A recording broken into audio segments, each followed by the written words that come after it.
Assalamualaikum warahmatullahi wabarakatuh dan selamat pagi, salam sejahtera bagi kita bersama. Alhamdulillah pada kesempatan yang baik ini di hari Jumat ya di tanggal 7 bulan 7 2023, alhamdulillah pada pagi hari yang baik ini jurusan Sosiologi FISIP Universitas Bengkulu akan launching perdana kegiatan atau program podcast yang pada kesempatan ini podcast diberi tema podcast Sosiologi Sinergi, yang mana pada kesempatan ini juga nanti akan banyak diulas seluruh kegiatan ataupun apa itu tema-tema yang berkaitan dengan sosiologi sinergi. Oleh sebab itu, sobat sosiologi dimanapun Anda berada, kami mohon untuk bisa memeriahkan ya atau kemudian menyimak acara podcast ini dengan antusias, dan karena tema-tema yang akan ditampilkan ataupun disajikan sangat tematik berkaitan dengan isu-isu yang menarik. Oke, sobat sosiologi, pada kesempatan ini bersama-sama di depan ruang podcast ini sudah hadir narasumber kita ya, narasumber kita yang sangat semangat ya pada pagi hari ini untuk bisa juga melaunching, memperkenalkan podcast dari jurusan sosiologi. Oke, di sini telah hadir bernama Ibu Ika Pasca Himawati. Beliau adalah dosen jurusan sosiologi dan pengelola di jurusan sosiologi sebagai sekretaris jurusan sosiologi. Halo Bu Ika, selamat pagi. Selamat pagi Bu Dia, selamat pagi untuk sobat sosiolog semua dimanapun berada. Mudah-mudahan sehat ya. Iya, amin. Alhamdulillah, semoga sehat ya. Ibu Ika sehat ya pada pagi hari ini? Alhamdulillah sehat dan semangat Bu Dia. Ya baik, terima kasih Bu Ika atas undangannya, bahwa kegiatan ini ialah kegiatan bidang koordinator media dan publikasi di jurusan sosiologi, dan di mana kegiatan podcast ini juga didukung oleh Fakultas ya Ilmu Sosial dan Ilmu Politik Universitas Bengkulu. Oleh sebab itu dalam kegiatan launching ini Bu Ika, kita nanti akan banyak menjelaskan ya apa itu kegiatan podcast Sosiologi Sinergi gitu ya. Yang kemudian nanti Bu Ika juga akan menjelaskan sedetail mungkin apa yang berkaitan dengan isu-isu yang akan dibahas. Ya, bersiap ya Bu Ika. Ya, karena kemudian ya, seluruh pendengar ini sangat antusias ya, karena kita akan menghadirkan narasumber yang berkompetensi di bidangnya dalam membahas. Oke Bu Ika, sebenarnya ketika melihat ada desain logo ya, podcast Sosiologi Sinergi, dan kemudian ada yang disebut apa namanya, salam tangan gitu ya Bu Ika. Ya, salam tangannya seperti ini ya. Sosiologi Sinergi. Nah, ini apa artinya Bu Ika podcast ini?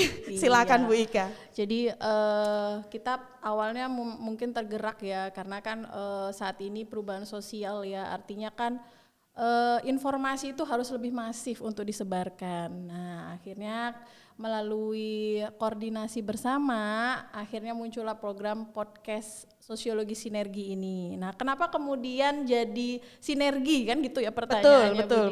ya. Jadi filosofisnya sebenarnya berawal dari sosiologi itu sebenarnya salah satu induk ilmu sosial ya. Jadi induk dari ilmu itu sosiologi ya. Kalau misalnya kita lihat seperti ini, ya seperti ini ya Bu Ika. Ya, betul sekali. Ada jempol di situ ya, ibu jari kan ya, jempol. Betul. Kemudian 3 sisi lainnya itu bersumber dari 3 paradigma besar yang ada dalam sosiologi ya. Bisa kita ketahui itu dari paradigma fakta sosial, kemudian paradigma definisi sosial, dan paradigma perilaku sosial.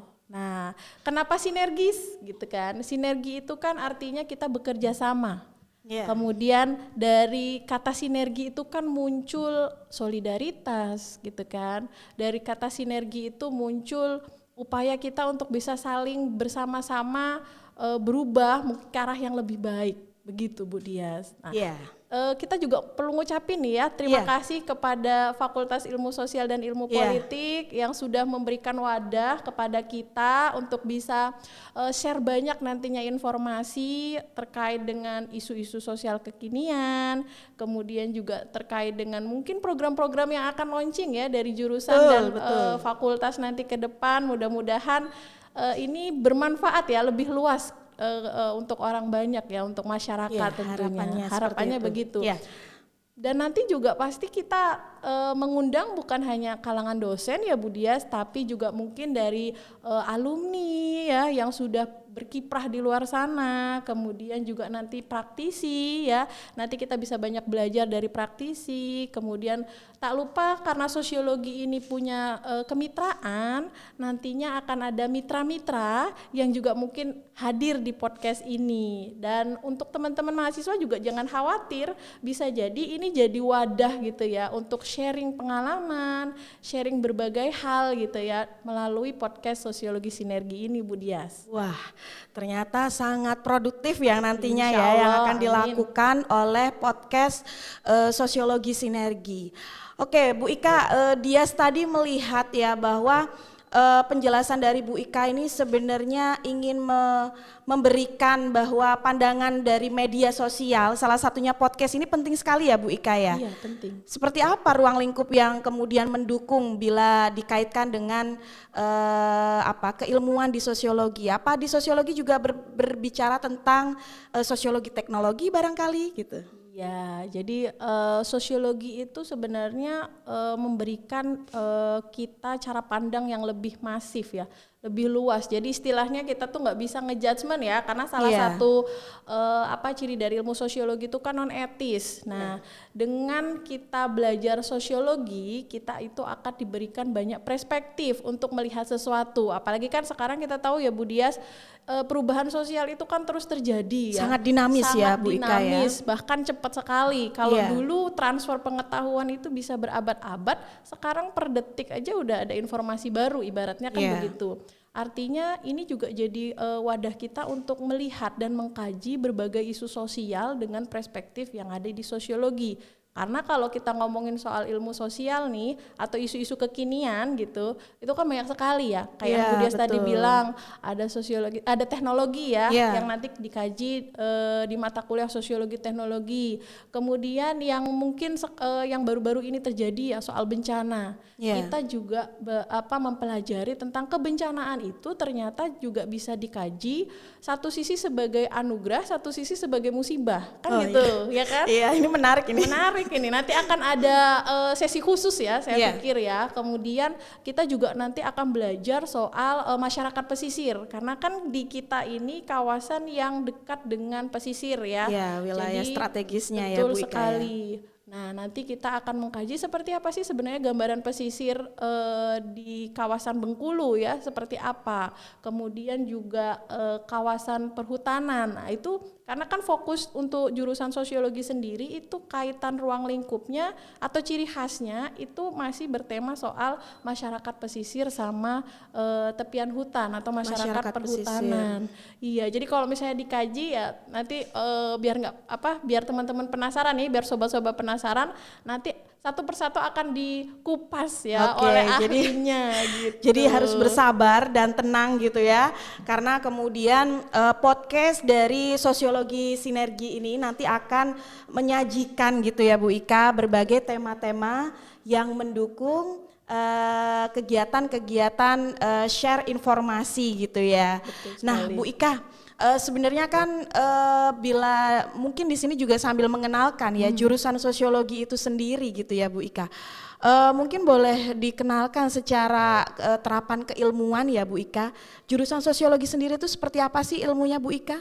Iya, jurusan sosiologi sendiri itu kan kalau dari banyak definisi itu kita sebenarnya mempelajari interaksi sosial, perilaku masyarakat gitu, dan selama masyarakat itu ada kita akan terus eksis Ya, Iya. terus ada kan begitu. Iya, betul. Karena kita tidak luput dari kehidupan sosial yang terjadi di masyarakat, misalnya nilai dan norma itu kan ada dalam masyarakat kita. Nah, jurusan sosiologi FISIP sendiri memang menjadi salah satu jurusan yang ada di Fakultas Ilmu Sosial dan Ilmu Politik yang nantinya ketika mahasiswa ada di jurusan ini itu akan dibekali mulai teori-teori dan juga metode, karena kan kita tahu ya jurusan sosiologi ini nanti punya luaran atau output dari lulusan yang dihasilkan itu ada beberapa, Bu Dias. Ya. Jadi ada akademisi, Akademisi, kemudian juga ada peneliti ya, untuk mungkin taraf luarannya itu jadi bisa jadi asisten peneliti lebih dulu. Kemudian juga ada konsultan, ada analis sosial, ya. kemudian ada penggiat sosial, ya, dan nanti mereka itu ya yang dihasilkan dari lulusan ini itu diharapkan bisa berkiprah secara luas di masyarakat, Bu Dias. Iya. Iya. Wah, jadi profil dari alumni dari sosiologi ini sudah sangat komprehensif gitu ya Bu Ika ya. Betul. Menjadi akademisi, kemudian menjadi konsultan, kemudian menjadi peneliti ya, kemudian seperti pendamping sosial ya, yang kemudian ketika berkegiatan di masyarakat, mata kuliah ini juga sudah mendukung gitu ya Bu Ika. Tadi sudah disebutkan ada mata kuliah yang berkaitan dengan ada sosiologi masyarakat pesisir dan tepian hutan. Betul. Gitu ya, kemudian ruang lingkupnya juga masyarakat yang berkaitan dengan teknologi gitu ya, sosiologi teknologi. Jadi sangat multitasking ya, belajar di ilmu sosiologi atau kemudian jurusan sosiologi ya di Fakultas FISIP Universitas Bengkulu. Betul gitu ya Bu Ika. Nah, ini menarik sekali. Jadi dengan ruang lingkup ataupun tema-tema yang mendukung ini ya Bu Ika, harapannya nanti bisa menjadi kepada pendengar ya, atau sobat pendengar atau sobat sosiologi semua bisa memahami lebih jauh bahwa pentingnya pandangan-pandangan sosiolog gitu ya. Salah satunya nanti dengan praktisi yang kita undang. Betul gitu sekali, ya, kemudian dengan tema-tema yang akan disajikan. Nah, Bu Ika, sebenarnya kalau ketika melihat isu-isunya lagi Bu Ika, ini kita ulas lebih dalam. Nah, isu-isu di dalam ruang lingkup sosiologi itu isu-isu yang seperti apa sih Bu Ika yang nanti akan kita bahas dalam temanya lebih lanjut Bu Ika? Ya, ini pertanyaan yang sangat menarik ya. Nah, butuh berapa SKS ini kita Bu Dias? Saya langsung nanti minta nilai A ya Bu. Oke, gimana Bu Ika? Jadi kalau kita misalnya berkaca dari mata kuliah yang ada di jurusan sosiologi, isu-isu strategis yang muncul itu bisa kita lihat dari persoalan konflik misalnya ya. Konflik itu menjadi isu yang cukup strategis dan menarik ya, bahkan juga penting untuk dikaji ya. Selain konflik, kita juga belajar sosiologi politik ya, politik. Nah, apalagi nih menjelang pemilihan presiden tahun depan, otomatis kita akan diberikan banyak pandangan-pandangan atau perspektif bagaimana melihat gitu kan, bagaimana melihat kondisi dan situasi ini perpolitikan di Indonesia dari kacamata sosiologi. Kemudian kita juga berbicara soal masyarakat multikultur. Masyarakat multikultur. Masyarakat multikultur. Kita nggak menampik bahwa Indonesia sendiri atau di Bengkulu sendiri aja itu kan banyak sekali suku-suku dengan tradisi, adat, kepercayaan ya dan lain sebagainya dan mereka yakini. Jadi bagaimana kita melihat kemajemukan itu ya, bagaimana kita melihat keanekaragaman itu dari perspektif sosiologi. Ya. Nah, yang seperti Bu Dia sampaikan tadi itu juga kaitannya dengan teknologi ya. Bagaimana sekarang ternyata masyarakat itu ada masyarakat digital juga, ya kan? Nah, milenial, Gen Z gitu ya Bu Ika ya. Isu-isu kekinian yang strategis, bagaimana kemudian persoalan isu cyber ya banyak dan itu bisa dikaji juga dari perspektif sosiologi. Selain itu kita juga belajar soal kependudukan. Kependudukan Nah, demografi ya, isu demografi. besarnya, Nah, ya. isunya kan kita bukan isu, memang ada pendapat yang memang mengatakan bahwa kita akan mendapatkan bonus demografi, ya. Dan bonus demografi ini kan tentu saja harus kita sikapi. Bagaimana kemudian ini menjadi positif negatifnya seperti apa? Apa yang harus dilakukan dengan banyaknya penduduk? Ya, jangan sampai penduduk-penduduk yang ada itu misalnya tidak bisa terberdaya. Nah, yang menariknya mungkin kalau di sosiologi itu kan kita selain dibekali teori, kita juga dibekali metode penelitian yang ada gitu kan. Dari metode penelitian itu kan kita bisa survei ke masyarakat, melihat ya, meneliti, mengamati ya. Kemudian apalagi ada mata kuliah namanya pembangunan berbasis komunitas. Wah, ya. itu menarik lagi ya Bu Ika Menarik ya. lagi. Itu mungkin yang ditunggu-tunggu gitu ya. Karena kita langsung praktek ke lapangan gitu, melihat bagaimana masyarakat itu sebenarnya diberdayakan, apa yang menjadi hambatan dari misalnya partisipasi masyarakat sendiri untuk bisa terberdaya dan lain sebagainya. Jadi kompleks ya, saya pikir ya isu yang akan kita kaji. Kemudian juga ada isu gender, Bu Dias. Isu gender, wah ini menarik juga ini ya, isu seksi. Isu seksi ya, isu yang strategis yang banyak sekali diulas gitu ya. Artinya di sini sangat strategis dan sangat penting gitu kan. Banyak wacana, apalagi yang kita lihat kasus kekerasan juga banyak gitu kan. Jadi memang akan banyak isu-isu sosial lainnya yang nanti kita bisa ulas dan kita kaji ya dari perspektif sosiologi tentu saja, kan akan banyak pandangan gitu kan. Iya betul, maka ini sepertinya penting ya podcast ini ya Bu Ika ya.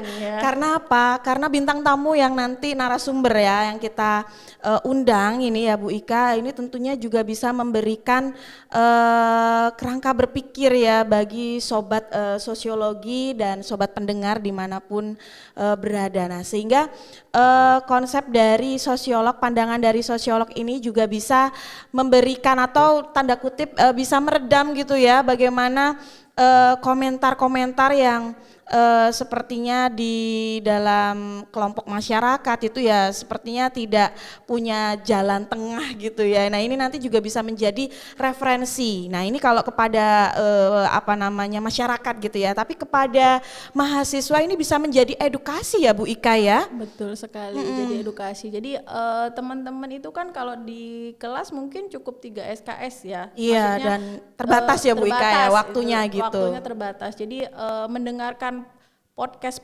seperti ini itu bisa menjadi salah satu sumber belajar. Sumber belajar. Karena kan kalau kita dengar kan kita itu kadang lebih suka mendengarkan ya.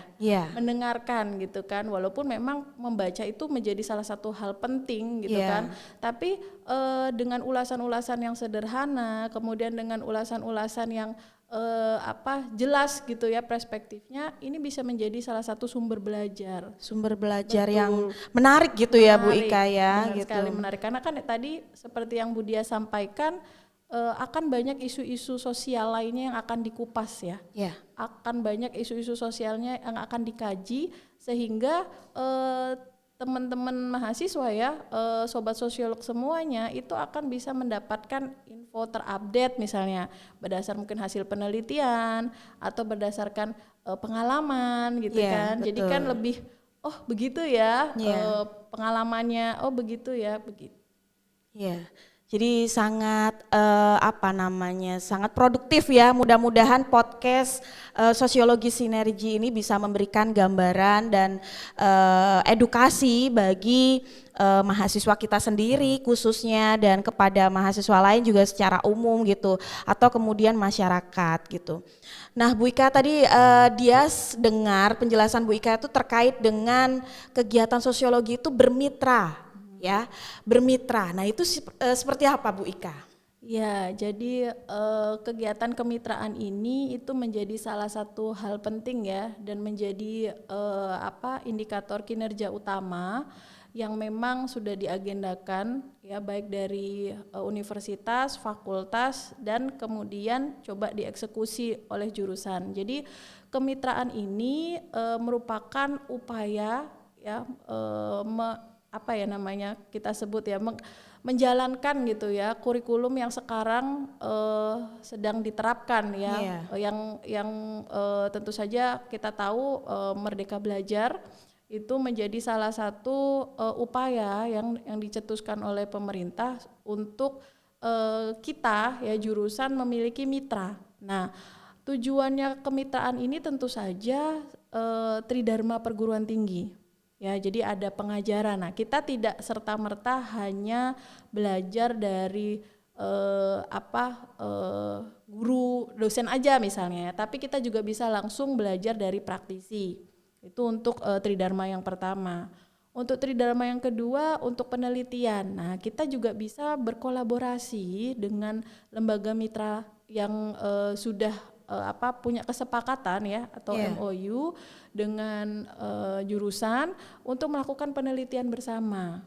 Kolaborasi gitu ya Bu Ika ya? Iya, kolaborasi. Kemudian ada juga pengabdian. Ya, kalau pengabdian ini kita juga punya upaya bermitra ya. Kalau di sosiologi kan kita punya desa mitra ya, desa mitra yang kemudian sudah coba kita bermitra ya untuk mereka bisa terberdaya misalnya, kemudian mereka bisa lebih baik begitu.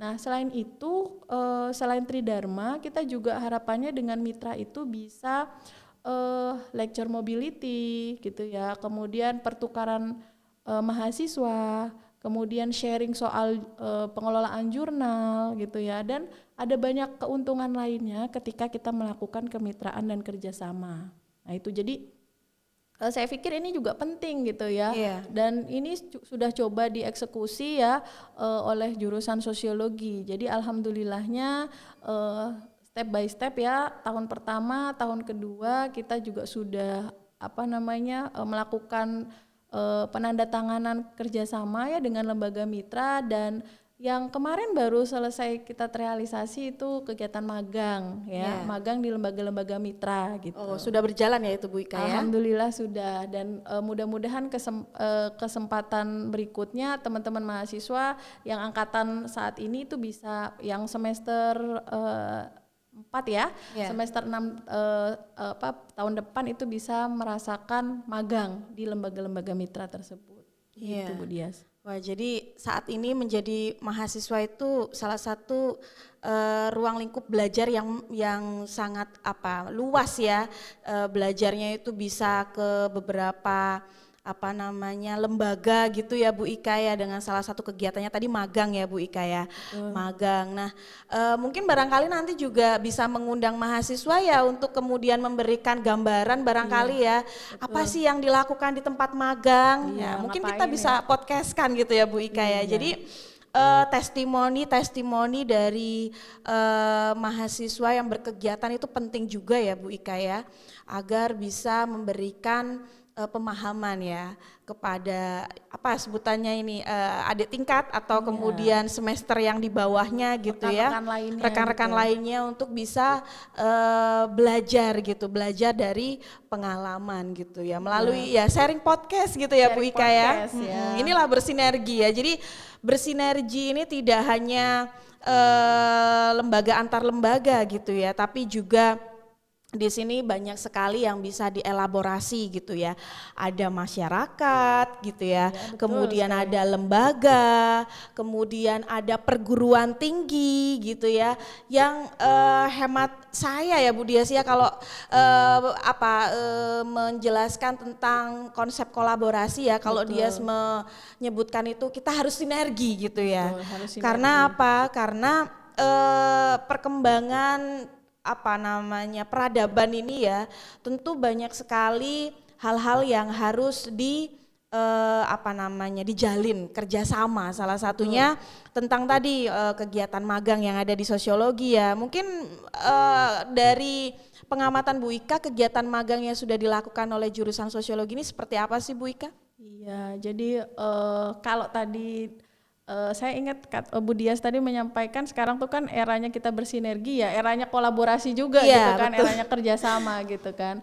Nah jadi penting memang magang sendiri kami pikir memang dari jurusan ini punya dampak memperkenalkan bagaimana sih sebenarnya situasi kerja di lembaga-lembaga mitra ya, dan berupaya menerapkan apa-apa yang sudah diperoleh di bangku perkuliahan gitu kan. Kalau ngomongin soal teori itu kan banyak ya Bu Dias Iya, ya, banyak. teori A, B, C dan sebagainya. Tapi berupaya mengaplikasikan apa yang sudah diperoleh ya, Iya. teori-teori yang sudah diperoleh, materi-materi yang sudah diperoleh untuk bisa diterapkan gitu ya, atau diaplikasikan di tempat magang misalnya. Karena rupanya bisa jadi itu bermanfaat untuk rekan-rekan mahasiswa, dan tentu saja rekan-rekan mahasiswa itu punya timbal balik nih dengan lembaga mitra, mereka bisa juga belajar gitu kan. Kalau selama ini misalnya gimana sih sebenarnya kerjasama tim, ya kan, bagaimana sebenarnya kita berkomunikasi antar kolega, ya, bagaimana kemudian wujud manajemen diri, tanggung jawab, mungkin selama perkuliahan itu tidak serta-merta langsung diajarkan ya secara langsung, tapi ada prosesnya ada gitu prosesnya. ya Bu Ika ya. Jadi pada saat rekan-rekan itu magang, mereka bisa langsung mendapatkan ya bagaimana sebenarnya kerjasama tim yang baik itu bagaimana gitu kan, komunikasi, karena hanya karena persoalan miskomunikasi saja itu bisa jadi berantakan gitu kan. Jadi pentingnya komunikasi dan kerjasama tim itu kan begitu. Kemudian juga kreativitas dituntut, bagaimana bisa menyesuaikan ya, kalau masalahnya seperti ini apa yang harus dilakukan. Jadi problem solving juga kan, menemukan masalah, bagaimana mencari solusi atas permasalahan itu. Betul. Nah itu keuntungannya. Selain itu juga manajemen diri Bu Dias. Nah, disiplin itu penting ya Bu Ika. Penting ya, bagaimana misalnya nih kalau kita di perkuliahan misalnya masuknya jam 8, mungkin ada sedikit toleransi misalnya 5 menit, tapi kalau misalnya di lembaga mitra jam 8 ya jam 8 misalnya. Jadi kan mengikuti ritme kerja di masing-masing lembaga mitra. Betul. Dan itu saya pikir justru ketika teman-teman magang ini mereka bisa dapat banyak hal. Rekan baru ya, cara berpikir baru, kemudian menemukan cara menemukan solusi atas sebuah masalah gitu, berpikir kritis, kan itu harapannya ya dari kegiatan magang ya. Selain ini juga sebagai salah satu upaya implementasi MBKM ya yang sudah diatur di universitas juga. Merdeka Belajar, Kampus Merdeka ya Bu Ika ya. Betul sekali gitu. Jadi kan memang kita coba memberikan wawasan baru ya, untuk apa sih gitu kan, ya untuk mencapai profil lulusan yang tadi sudah saya sebutkan Bu Dias. Bagaimana sebenarnya kalau mau jadi analis sosial tuh belajar apa sih gitu kan, karena lembaga-lembaga kita itu selain instansi pemerintah, kita juga ada lembaga swadaya masyarakat Bu Dias. Jadi kan variatif variatif ini ceritanya. Jadi dan mereka bisa belajar banyak hal nih dari lembaga-lembaga tersebut gitu Bu Dias. Wah, ini serasa pengen kembali lagi jadi mahasiswa ya. Berapa tahun yang lalu? Iya, berapa tahun yang lalu gitu ya Bu Ika ya. Oke, tadi Bu Ika banyak sekali sih kegiatan-kegiatan yang jurusan sosiologi itu sudah lakukan gitu ya. Tadi saya dengar ada kegiatan Desa Mitra. Nah, kegiatan Desa Mitra sendiri tadi ada tentang Tridharma ya Bu. Ada penelitian, ada pengabdian. Nah, itu apakah sudah berkelanjutan berjalan gitu Bu Ika? Ya, jadi alhamdulillahnya nih jurusan sosiologi dalam beberapa tahun terakhir ini sudah bermitra ya dengan beberapa desa gitu, dan saat ini memang sedang bermitra dengan salah satu desa mitra yang ada di Bengkulu Tengah ya Bu Dias, di Desa Surau gitu Desa ya. Surau ya. Desa Surau. Gitu. Jadi kita mencoba nih untuk bisa membantu gitu ya melalui kegiatan penelitian dan pengabdian yang diarahkan semua ke sana gitu ya. Jadi kan kalau kita rame-rame gitu kan, cepat juga bisa kelihatan progresnya, kan lebih cepat selesai. Nah, nanti insya Allah mudah-mudahan kita bisa berkesempatan untuk mengundang ya narasumber dari sana gitu kan, atau dosen-dosen yang melakukan kegiatan penelitian dan pengabdian di desa yang sudah dilakukan apa saja gitu ya Bu Ika ya. Sehingga nanti akan dapat gambaran gitu kan, oh ternyata asik gitu kan yang dilakukan ya. Kita mengenal ternyata kan masyarakat itu punya karakter-karakter tertentu kan Bu Dias. Jadi kita belajar justru dari masyarakat gitu kan. Dan desa Surau sebagai desa mitra sendiri ini memang sudah berkelanjutan ya, dari tahun sebelumnya juga kita sudah di sana. Jadi alhamdulillah mudah-mudahan progresnya ada dan bermanfaat untuk warga di sana juga gitu kan, harapan kita begitu. Iya, artinya sinergi dari jurusan sosiologi FISIP Universitas Bengkulu ini kepada kelompok ya, kelompok dalam hal ini adalah desa yang berada di salah satu kabupaten Bengkulu Tengah. Ini juga aksi nyata, sinergi nyata gitu ya. Ada kegiatan penelitian dan ada pengabdian. Mungkin kalau Bu Ika sendiri kan, Bu Ika juga sebagai pengajar ya, kegiatan-kegiatan apa yang sudah dilakukan atau sudah targetkan di dalam kelompok desa mitra itu sendiri Bu Ika? Ya, kalau melihat dari track rekan-rekan dosen lain juga sudah ada kegiatan yang kita lakukan ya, mulai dari hospitality ya Bu Dias, hospitality gitu, ngajarin bagaimana karena mereka kan punya potensi alam ya, dan mereka juga secara nilai tradisi juga masih ada karena kan kawasan Sukurejang ya, jadi mereka sudah ada nilai tradisi dan punya potensi alam, bahkan potensi wisata. Nah, bagaimana kemudian dari kegiatan pengabdian yang dilakukan oleh dosen, seandainya mereka muaranya ini mau menuju desa wisata, maka yang dilakukan misalnya memberikan pelatihan pelayanan. Kemudian ada juga kemarin kita mencoba membantu untuk membuat desain website ya, untuk membantu memperkenalkan di dunia maya desa ini. Kemudian juga ada beberapa dosen itu melakukan secara langsung ya, memberikan pengabdian untuk objek wisata itu loh Bu Dias. Jadi kayak misalnya Lubuk V yang terkenal di sarana sana. Prasarana gitu Bu Ika. Dan prasarana betul sekali. Sampai jadi, seperti itu ya? Iya, bahkan untuk kopi sendiri kita coba bantu dan mendampingi masyarakat untuk bisa diolah. Mulai dari kerupuk, kemudian juga kopi karena di sana juga salah satunya potensinya kopi, dan juga meningkatkan kapasitas Pokdarwisnya sendiri gitu. Karena kan kalau untuk desa wisata tentu saja kelompok sadar wisata itu menjadi bagian yang tak terpisahkan, menjadi bagian yang penting. Nah, nanti kita akan coba berbicara lebih dalam dengan para pelakunya Bu Dias yang sudah melakukan kegiatan penelitian dan pengabdian di sana. Ya, ini bikin penasaran sobat-sobat sosiolog semuanya ya. Ya, saya jadi ingin segera juga mengetahui apa saja sih yang sudah dilakukan gitu ya. Tapi tentu ini nanti akan disampaikan secara tematik ya dalam podcast Sosiologi Sinergi. Coming soon ini ya berarti tematiknya. Ya. Nanti ya, betul.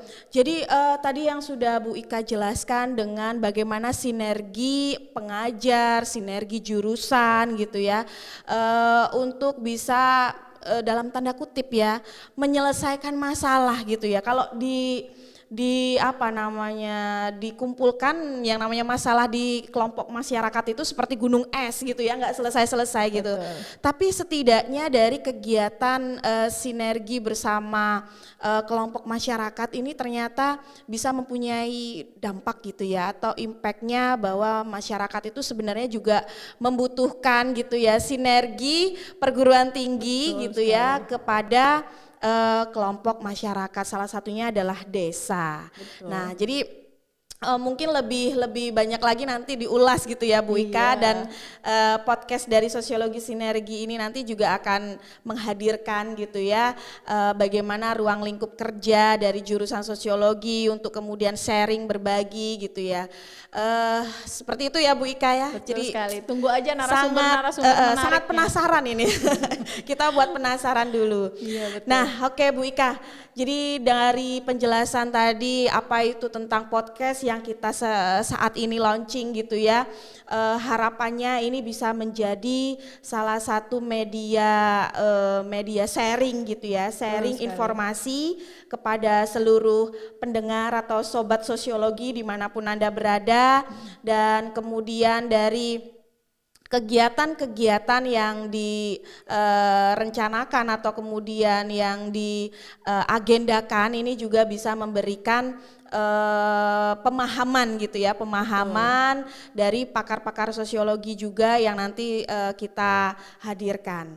Ya. Oke, seperti itu ya sahabat sosiologi. Mudah-mudahan Tetap segera sinergi dinantikan. gitu ya, tetap Sinergi, sinergi betul sekali. bersama podcast Sinergi yang selalu kita akan hadirkan gitu ya. Betul. Nah, kemudian Bu Ika, sebelum ini kita akhiri, saya ingin mendengarkan closing statement pentingnya dari podcast Sosiologi Sinergi dan harapannya dari jurusan Sosiologi FISIP Universitas Bengkulu. Seperti apa Bu Ika? Iya, jadi dengan hadirnya podcast Sosiologi Sinergi ini mudah-mudahan semakin sinergi ya, semua lapisan seperti yang sudah disampaikan oleh Bu Dias, dari mahasiswa, lembaga mitra, kemudian dosen dan praktisi untuk bisa berkenan ya menjadikan podcast ini sebagai wadah untuk sharing ya, sharing pengetahuan, sharing pengalaman supaya lebih banyak manfaat ya tersebar Lebih luas banyak kepada manfaat. masyarakat, kemudian rekan-rekan sosiologi lainnya untuk bisa menambah perspektif baru ya, Yeah. untuk bisa memberikan gambaran-gambaran bahwa di luar sana isu-isu sosial itu menarik gitu kan. Yeah. Ada banyak hal yang nantinya bisa diperoleh gitu ya, harapannya begitu, dan ini menjadi salah satu sumber belajar lain bagi rekan-rekan sosiologi dimanapun berada, begitu Bu Yeah. Dias. Jadi dampaknya ini sangat luar biasa ya, hadirnya podcast Mudah-mudahan ini ya, amin. bisa memberikan manfaat gitu ya, dan kemudian juga memberikan rangkaian kegiatan yang produktif gitu ya. Amin, ya. Jurusan sosiologi di Continue, bawah naungan Fakultas Ilmu Sosial dan Ilmu Politik Universitas Bengkulu. Sehingga podcast yang kemudian disajikan ya dalam ruang lingkup tematik apapun itu gitu ya, harapannya bisa menjadi apa tadi Bu Ika sampaikan tadi, bentuk kolaborasi ya, Betul, kolaborasi. bermanfaat, dan kemudian juga bisa menjadi bentuk kolaborasi bahwa pentingnya gitu ya tema-tema yang kita bahas ini. Betul. Untuk kita publikasikan di masyarakat, dan secara khusus bagi mahasiswa yang bisa menjadi ruang lingkup belajar, Membumikan sosiologi gitu ya, karena kita hidup di masyarakat, kita juga berinteraksi dengan masyarakat. Betul gitu ya. sekali. Jadi Ya. sosiologi, kalau tadi saya simak Bu Ika menjelaskan, ada masyarakat, ada sebelum masyarakat mungkin ada individu, ada kelompok, dan kemudian masyarakat secara Betul. lebih luas. Nah, konteksnya podcast Sosiologi Sinergi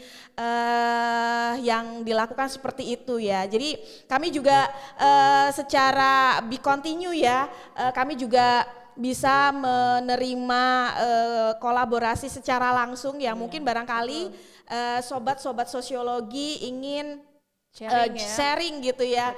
Kami punya beberapa media official, kami juga punya beberapa media sosial gitu ya. Ada Yang terus Instagram di-upgrade ya. yang terus di-upgrade, yang kemudian nanti bisa dilihat di dalam teks atau deskripsi di dalam layanan channel YouTube kami. Nanti seperti itu yang akan disampaikan. Jadi kita di sini sangat dinamis gitu ya, Iya, isu-isunya. betul sekali, Bu Dias. Nah, tadi juga sudah banyak sekali disampaikan. Tentunya terima kasih ya Bu Ika pada pagi Bu hari Dias. ini sudah membersamai dalam kegiatan launching podcast Sosiologi Sinergi. Mungkin kita bisa bersama-sama Bu Boleh. Ika untuk bisa salam podcast sinerginya kepada Boleh. Sobat Sosiologi dimanapun Anda berada. Iya. Sahabat Sosiologi, bahwa podcast Sosiologi ini punya salam Sosiologi Sinergi. Terima kasih atas waktunya. Saya Dias Widiarti sebagai host pada podcast launching Sosiologi Sinergi pada pagi hari ini, dan terima kasih atas perhatiannya. Dan terima kasih juga perhatiannya. Sama-sama, Dan kehadiran Bu Ika ya. Terima kasih, dan mungkin saya akhiri ya Ibu. Billahi taufiq wal hidayah. Wassalamualaikum warahmatullahi wabarakatuh, dan salam Sosiologi Sinergi.